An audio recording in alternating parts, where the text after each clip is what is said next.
तो दोस्त, आजकल आप तो देख ही रहे हैं कि कोरोना वायरस किस कदर तबाही मचा कर रखा हुआ है। और इसी कोरोना वायरस को ख़त्म करने के लिए हम लोग अलग अलग इलाज ढूंढ रहे हैं। और इसी के क्रम में एक और इलाज हमें मिला है जिसे बोलते हैं प्लाज्मा थेरेपी। अब ये प्लाज्मा थेरेपी क्या होता है ये हम लोग आज समझेंगे। और न्यूज़ पर बहुत सारे आप लोग देख रहे होंगे कि प्लाज्मा थेरेपी द्वारा किया गया कोरोना वायरस का इलाज, ऐसे न्यूज़ चल रहा है। प्लाज्मा थेरेपी को समझने से पहले ये जानिए कि प्लाज्मा होता क्या है। तो हमारा जो ब्लड होता है वह दो भागों में डिवाइड होता है। फर्स्ट जो होता है सॉलिड वाला पार्ट और सेकेंड लिक्विड पार्ट, यानी ठोस और द्रव, दो पार्ट में डिवाइड होता है। तो जो लिक्विड फॉर्म होता है ब्लड का, जो लिक्विड पार्ट होता है उसे बोलते हैं हम लोग प्लाज्मा। और जो सॉलिड फॉर्म होता है उसे बोलते हैं ब्लड कार्पियोस्कल या रक्त कणिकाएं। इसे तीन भागों में डिवाइड करते हैं, आरबीसी, डब्ल्यूबीसी और ब्लड प्लेटलेट्स। और यदि हम अपने ब्लड में से ये प्लाज्मा वाला भाग निकाल दें तो सिर्फ बचेगा सॉलिड वाला पार्ट, यानी ठोस वाला पार्ट। आरबीसी, डब्ल्यूबीसी, प्लेटलेट्स जो होता है बिल्कुल एक बालू की तरह होता है, ऐसे ठोस। ठीक है, तो ये जब ठोस बचेगा, प्लाज्मा नहीं होगा इसमें, तो ये हमारे बॉडी में संचरण नहीं हो पाएगा इसका। अब जब संचरण नहीं हो पाएगा तो क्या होगा, ब्लड जो होती है सभी जगह सभी कोशिकाओं तक खनिज पदार्थ, ऑक्सीजन और ये सभी चीजें लेकर जाती हैं। और ये जब नहीं लेकर जाएंगी तो हमारा सेल्स क्या हो जाएगा, डेड हो जाएगा, मर जाएगा और हमारी मौत हो सकती है। तो इसीलिए ब्लड में दोनों चीजों की आवश्यकता होती है, प्लाज्मा और रक्त कणिकाएं, ब्लड कार्पियोस्कल, दोनों की आवश्यकता होती है। तो आज हम लोग पढ़ेंगे प्लाज्मा के बारे में। और आरबीसी के बारे में जान लीजिए कि सबसे बड़ा कर्ण जो होता है, हाथी में आरबीसी का सबसे बड़ा कर्ण पाया जाता है, जबकि कस्तूरी हिरण जो होता है आरबीसी का सबसे छोटा कर्ण पाया जाता है कस्तूरी हिरण में। और हाथी में सबसे बड़ा कर्ण पाया जाता है आरबीसी का। और सबसे ज्यादा भाग इसमें होता है आरबीसी का ही। आरबीसी, डब्ल्यूबीसी, ये प्लेटलेट्स जो हैं सबसे ज्यादा भाग होता है आरबीसी का ही। ठीक है। और ब्लड रेड कैसे होता है कमेंट में बताइएगा आप लोग। आरबीसी का रंग लाल क्यों होता है, और ये जब डब्ल्यूबीसी, ये ब्लड वाला पार्ट में हम लोग क्लियर करेंगे। और ये जो डब्ल्यूबीसी होता है व्हाइट ब्लड सेल्स इसको बोलते हैं, और हिंदी में इसे ल्यूकोसाइट बोलते हैं। तो इसका कलर जो होता है व्हाइट नहीं होता है, यह पारदर्शी कलर का होता है। ठीक है, तो ये सब तो हम लोग ब्लड वाला पार्ट में पढ़ेंगे। आज हम लोग पढ़ रहे हैं प्लाज्मा थेरेपी। तो प्लाज्मा के बारे में देख लेते हैं। ये हमारे ब्लड में लगभग 55% पाया जाता है। ठीक है, ये हमारे ब्लड में 55%, और इसका ये होता है 45%, और ये 55% प्लाज्मा जो होता है हमारे ब्लड में। और ये प्लाज्मा जो होता है पीला कलर का होता है, येलो कलर का। ठीक है, येलो कलर, यानी जैसे भूसा देखे होंगे आप लोग, चावल का जो भूसा होता है बिल्कुल उसी की तरह होता है ये प्लाज्मा। ये लिक्विड फॉर्म में होता है और पीला होता है। और प्लाज्मा में लगभग 19%, 90% तक जल होता है। ठीक है, 90% से 90 से 92 भी बोलते हैं, कोई तो 95 बोलता है, लेकिन 90 से 92% तक इसमें क्या होता है, सिर्फ जल भरा होता है। और फिर 7% जो होता है ये हमारा, ये तीनों प्रोटीन होते हैं, ग्लोब्यूलिन, फिब्रिनोजेन, और ये फिर 7% जो होता है ये प्रोटीन होते हैं। अजीब अजीब नाम है, थोड़ा याद कर लीजिएगा। फिब्रोनोजेन, ग्लोबुलिन और एल्बुमिन। ठीक है, याद करने के लिए छोटा सा ट्रिक याद कीजिएगा कि केजीएफ आप लोग फिल्म देखे होंगे ना, साउथ स्टार यश का। ठीक है, तो उससे याद कर लीजिएगा केजीएफ, तो ईजीएफ याद कर लीजिएगा, याद कीजिएगा ईजीएफ। ई से एल्बुमिन, जी से ग्लोबुलिन और एफ से फिब्रोनोजेन। अब इसका काम थोड़ा सा देख लेते हैं, ये बहुत ही इंपॉर्टेंट है। प्लाज्मा थेरेपी के बारे में आप लोग जानना चाहते हैं तो ये जो फिब्रोनोजेन होता है यह क्लोटिंग का काम करता है, हमारे ब्लड को क्लोटिंग करने का काम करता है। अब ये ब्लड क्लोटिंग क्या होता है, तो जब हमारा कोई भी अंग कट जाता है तो ब्लड आने लगता है, और ये क्लोटिंग अगर नहीं होता तो हमारे बॉडी का सभी ब्लड क्या हो जाएगा, बाहर निकल जाएगा, और बिल्कुल हमारा चेहरा इस तरफ हो जाएगा। ठीक है, ये फनी था थोड़ा। तो ये क्लोटिंग होना बहुत ही जरूरी होता है हमारे ब्लड में। और ये काम कौन करता है, प्लाज्मा में पाया जाने वाला फिब्रिनोजेन। फिब्रिनोजेन जो होता है वह ब्लड को क्लोटिंग कराने का काम करता है। ठीक है, आता है एग्जाम में कि कौन सा ब्लड का क्लोटिंग कराने का प्रोटीन काम करता है, तो फिब्रिनोजेन। ठीक है, फिर सेकंड है ग्लोबुलिन। अब ये ग्लोबुलिन क्या होता है, तो इसका प्लाज्मा थेरेपी में बहुत ही इंपॉर्टेंट है, यही प्लाज्मा थेरेपी में बहुत ही इंपॉर्टेंट काम करता है। ये एंटीबॉडी बनाता है, ठीक है, ये एंटीबॉडी बनाता है हमारे रोग को। ये जो अनेकों रोग होते हैं उन वायरसों को मारने का ये काम करता है कौन? ग्लोबुलिन, ठीक है। और फिर ये एल्बुमिन जो है, एल्बुमिन का काम क्या होता है? तो ये प्रासरण का काम करता है। अब ये प्रासरण सोच रहे होंगे कि प्रासरण क्या होता है। तो हमारे बॉडी जो होते हैं बहुत छोटे छोटे सेल से बनी होती हैं। आप लोग जानते होंगे, 9th क्लास में पढ़े होंगे कि हमारा बॉडी जो है बहुत सारे सेल से बनी होती है। और ये सभी सेल्स के पास जो जो चीज की आवश्यकता होती है, जैसे पानी किस सेल्स को चाहिए, शुगर किस सेल्स को चाहिए और कितनी मात्रा में चाहिए, एल्बुमिन जो होता है ब्लड से पहुंचाता है। ये किसका भाग है? ब्लड का ही ना। तो ब्लड द्वारा ये जो एल्बुमिन होता है वह सभी कोशिकाओं तक पहुंचाता है कि। अब हम लोग पढ़े कि ग्लोबुलिन जो होता है वह एंटीबॉडी बनाने का काम करता है। अब देख लीजिए कि एंटीबॉडी क्या होता है। तो एंटीबॉडी हमारे बॉडी में लगभग 10 करोड़ से बने होते हैं एंटीबॉडी। ये एंटीबॉडी जो होता है हमारे अंदर, जैसे किसी भी बीमारी के वायरस अंदर प्रवेश करते हैं तो उनके मारने का काम करता है एंटीबॉडी। अब ये एंटीबॉडी को 5 भागों में डिवाइड करते हैं और एंटीबॉडी को हम लोग हिंदी में बोलते हैं इम्यूनोग्लोबुलिन, ठीक है। यहां पर लिख दे रहा हूं इम्यूनोग्लोबुलिन, ठीक है। एंटीबॉडी को बोला जाता है इम्यूनोग्लोबुलिन। और ये जो होता है 5 प्रकार के होता है, ठीक है। इम्यूनोग्लोबुलिन एम, उसके बाद एक और होता है ई, उसके बाद जी, उसके बाद ए, उसके बाद डी। यानी इम्यूनोग्लोबिन जो होता है यह 5 प्रकार के होता है। ये नाम अजीब तरह के हैं। Immunoglobulin M, immunoglobulin E, immunoglobulin G और ए और डी, ऐसे करके 5 प्रकार के एंटीबॉडी हमारे बॉडी में पाए जाते हैं। ये एंटीबॉडी क्या करते हैं? ये जो हमारे अनेकों रोग के वायरस अंदर जाते हैं तो उन्हें मारने का काम करता है। और ये बनाता कौन है? तो ग्लोब्यूलिन, और इसीलिए इसको बोला जाता है इम्यूनोग्लोबुलिन, ठीक है। ब्लड के बारे में तो हम लोग जानेंगे कि ब्लड को 2 भागों में डिवाइड करते हैं, एक सॉलिड और एक लिक्विड, यानी ठोस और एक द्रव। द्रव वाले भाग को बोलते हैं प्लाज्मा और ठोस वाले भाग को बोलते हैं आरबीसी, डब्ल्यूबीसी और ब्लड प्लेटलेट। हिंदी में आरबीसी को इरिथ्रोसाइट, डब्ल्यूबीसी को ल्यूकोसाइट और प्लेटलेट्स को थ्रोम्बोसाइट बोलते हैं, ठीक है। इतना तो हम लोग जान गए।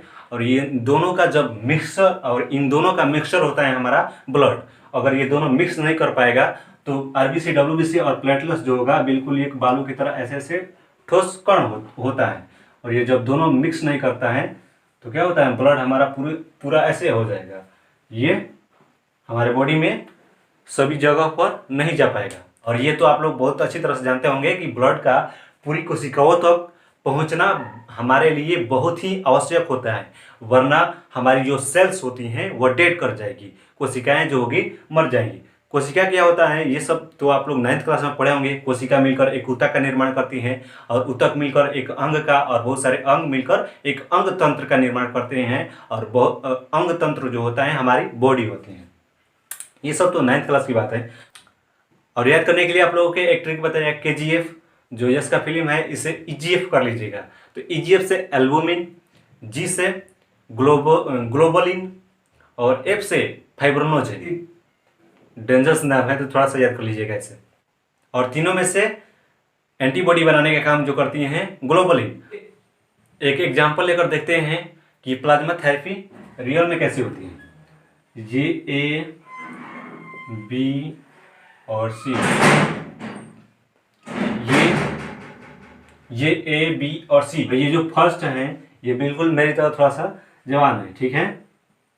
और ये जो है B और C 60+ है, यानी 60 वर्ष से ज़्यादा इनकी एज है। ये थोड़ा सा बूढ़े हो गए हैं।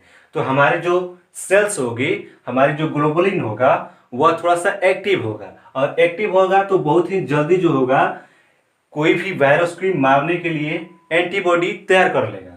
ये जो मैं एडल्ट हूँ तो मेरा सेल्स जो होगा अधिक एक्टिव होगा, और जब अधिक एक्टिव होगा, जब अधिक एक्टिव होगा तो एंटीबॉडी बनाने का कोई भी वायरस जब हमारे बॉडी के अंदर जाएगा तो एंटीबॉडी बहुत ही जल्दी तैयार कर लेगा। एक्चुअली में जो कोरोना वायरस आया हुआ है वह थोड़ा सा नया वायरस है और इस नए वायरस को मारने के लिए हमारा ग्लोबुलिन जो है एंटीबॉडी तैयार करने के लिए थोड़ा सा वक्त ले रहा है और ये जो एडल्ट हैं उसमें थोड़ा सा टाइम लेकर ये बना दे रहा है। एडल्ट ज़्यादा लोग नहीं मर रहे हैं इससे, कोरोना वायरस से। जो 60 प्लस हो गया है और जो 12 वर्ष के नीचे हैं वह ज़्यादा मर रहे हैं। इसका मतलब ये नहीं कि जो एडल्ट लोग हैं वह बाइक निकाले और निकल चले कि चलो आज कुछ तूफानी करते हैं, ऐसा बिल्कुल नहीं। इसमें भी कोरोना वायरस हो रहा है लेकिन थोड़ा सा कम मात्रा में हो रहा है, थोड़ा सा कम लोगों को प्रभावित करता है ये, क्योंकि हमारी सेल जो होती हैं एक्टिव होती हैं एडल्ट लोगों में, ठीक है। और ये जो है बी और सी यानी ये जो एजेड हैं इनमें थोड़ा सा एंटीबॉडी बनाने में वक्त लगता है, इनकी कोशिकाएं थोड़ा सा थकी हुई है। और हम लोग जानते हैं और ये जान लीजिए कि कोई भी वायरस हो उसके लिए अलग अलग एंटीबॉडी की जरूरत होती है। जैसे हमारा बुखार का कोई वायरस अंदर गया तो उसके लिए अलग हथियार तैयार करके रखता है, हमारा अलग हथियार यानी एंटीबॉडी तैयार करके रखता है हमारा बॉडी, ठीक है। और सर्दी का कोई वायरस अंदर गया तो उसके लिए अलग हथियार है। सभी वायरसों के लिए अलग अलग एंटीबॉडी यानी हथियार की जरूरत होती है हमारे बॉडी को। एक ही हथियार से, एक ही एंटीबॉडी से सभी बीमारी के वायरस को आप लोग नहीं खत्म कर सकते। और ये जो कोरोना वायरस है बिल्कुल नया वायरस है और इस वायरस को पहचानने के लिए हमारी बॉडी को थोड़ा सा वक्त लगता है। जब इसके बारे में थोड़ा सा रिसर्च कर लेगा तो रिसर्च करके एक हथियार तैयार करेगा, एक एंटीबॉडी तैयार करेगा। और जो एडल्ट होगा तो उसमें तो एंटीबॉडी बन जाएगी कोरोना वायरस को मारने के लिए और इसी को बोला जाएगा कि भाई तेरे में तो बन गई है एंटीबॉडी कोरोना वायरस के मारने के लिए, अब तू क्या कर कि तू प्लाज्मा मुझे दे दे। प्लाज्मा डॉक्टर बोलेंगे कि तू अपनी प्लाज्मा को डोनेट कर दे।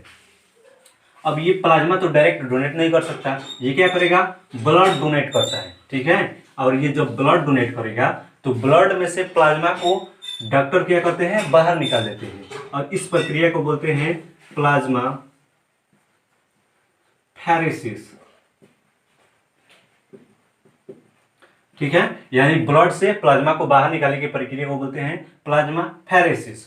और इस प्लाज्मा को निकालकर इसमें से इसको दे दिया जाएगा और इसको चढ़ा दिया जाएगा। ब्लड की तरह प्लाज्मा इसमें डाल दिया जाएगा, इंजेक्ट कर दिया जाएगा और इसमें इंजेक्ट कर दिया जाएगा। जो है ये वाला इसकी बॉडी तो एंटीबॉडी बना दी है, यानी हथियार तो बना दी है कोरोना वायरस से लड़ने वाला, ठीक है। अब इस लड़ने वाला हथियार जो है किसमें है, प्लाज्मा में, क्योंकि प्लाज्मा बताया ना। और इसके लड़ने वाला एंटीबॉडी जो है प्लाज्मा में है, इसलिए हम लोग प्लाज्मा को उसमें से बाहर निकालते हैं और इस प्रक्रिया को बोलते हैं प्लाज्मा फेरेसिस। और इस प्लाज्मा को इंजेक्ट कर देते हैं इन दोनों में। इनकी कोशिकाएं जो क्या है, बूढ़ी हो चली हैं, अब थक गई हैं, काम नहीं कर रही हैं, तो काम नहीं कर रही है तो क्या वह काम नहीं कर रही है तो एंटीबॉडी नहीं बना रही है। एंटीबॉडी बनाने के लिए थोड़ा सा कोशिकाओं का एक्टिव होना जरूरी होता है, ठीक है। जैसे हम लोगों को हथियार बनाने के लिए कुछ चीज़ों की आवश्यकता होती है, जैसे लोहा की आवश्यकता होगी और लोहार की आवश्यकता होगी, उसे पीटेगा फिर बनाएगा, तो थोड़ी दौड़ धूप हमें करनी पड़ती है हमारा हथियार बनाने के लिए। और उसी तरह होता है बॉडी में भी, बॉडी को भी एंटीबॉडी बनाने के लिए, हथियार बनाने के लिए सेल्स को थोड़ी सी दौड़ धूप करनी होती है।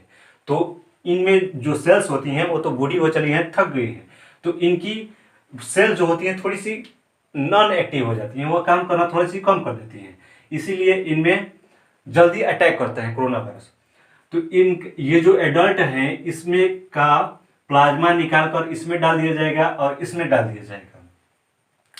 और प्लाज्मा में क्या है, हमारी एंटीबॉडी है। और इन दोनों को क्या हुआ, एंटीबॉडी बनाने की जरूरत नहीं पड़ी, क्योंकि इसमें से एंटीबॉडी बना हुआ है और इसमें प्लाज्मा है। और ये क्या कर रहा है, इन दोनों को प्लाज्मा इसमें से निकाल कर इन दोनों में इंजेक्ट कर दिया जा रहा है। तो प्लाज्मा में क्या है, एंटीबॉडी पाई गई है, इस वायरस को पहचान रही है, तो जाएगा इस वायरस को पहचानेगा और उस वायरस को खत्म कर देगा। यही है हमारी प्लाज्मा थेरेपी। और ये प्लाज्मा थेरेपी कोई नई नहीं है, इससे बहुत पहले से ही इस्तेमाल इसका कर रहे हैं हम लोग। जैसे इबोला नामक वायरस एक था, उसके केस में भी हम लोग इसका उपयोग ये प्लाज्मा थेरेपी का। और एक और वायरस था MERS, Middle East respiratory syndrome, और एक और वायरस था SARS, severe acute respiratory syndrome. और एक और वायरस चला था स्वाइन फ्लू, MERS, सार्स और स्वाइन फ्लू। इन तीनों में भी प्लाज्मा थेरेपी का यूज हो चुका है।